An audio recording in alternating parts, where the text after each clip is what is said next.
បាទជំរាបសួរក៏ដូចជាសួស្តីទៅកាន់បងប្អូនអ្នកមើលទាំងអស់គ្នាបាទអញ្ចឹងថ្ងៃនេះខ្ញុំនាំអ្នកទាំងអស់គ្នាមកស្គាល់ជាមួយនឹងទំនប់លងជ្រៃបាទ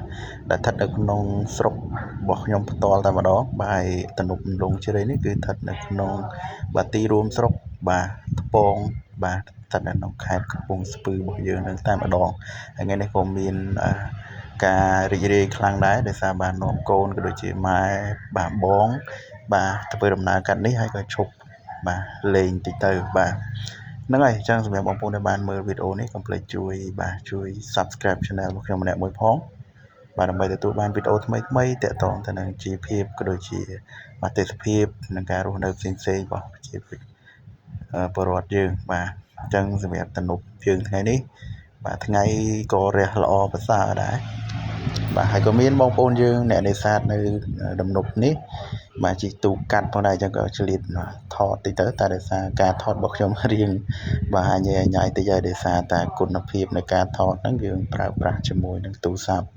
បាទហើយទូរស័ព្ទហ្នឹងប្រភេទទូរស័ព្ទដល់ថោកទៅទៀតបាទអញ្ចឹងយើងអត់មានទូរស័ព្ទថ្លៃថតគេអញ្ចឹងព្យាយាមថតបាទហើយក៏ព្យាយាមធ្វើដែរតម្រាំបានប៉ុណ្ណេះបងប្អូនបាទអញ្ចឹងការទប់លំនឹងអីរៀងអង្គើតិចហើយដោយសារ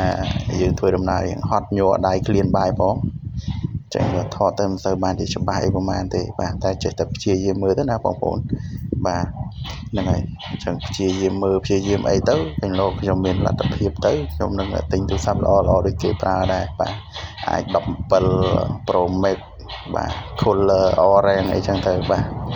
ហ្នឹងហើយសម្រាប់សុខលាភសប្បាយចិត្តមែនតើថាគ្នាអត់សូវបានដើរលេងហើយពេលដែលបានដើរមកឃើញទេសភាពស្អាតអញ្ចេះបាទទឹកបាទក៏វាធំធេងទៅទៀតហើយខ្យល់បក់មកត្រជាក់ស្រឹបតែម្ដងបាទប៉ុន្តែទោះបីខ្យល់បក់ត្រជាក់មកមិនក៏នៅតែក្តៅដែរដោយសារតែមេឃនេះក៏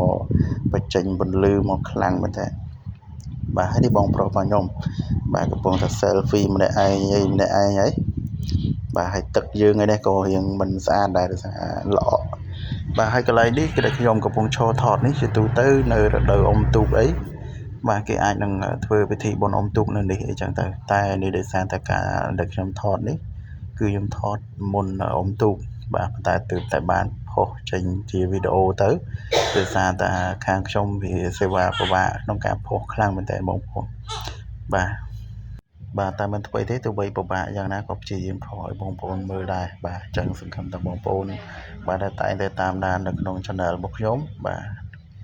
កុំប្រកែកុំប្រកាន់ប្រកាយកអីបាទហ្នឹងហើយអញ្ចឹងសម្រាប់វីដេអូហ្នឹងគឺខ្ញុំមិនមានសកម្មភាពអីច្រើនដែរឥឡូវក៏យើងចាប់ផ្ដើមធ្វើដំណើរត្រឡប់ទៅបាទផ្ទះអ៊ំស្រីរបស់ខ្ញុំម្ដងបាទហើយយើងចាំជួបគ្នានៅវីដេអូក្រោយ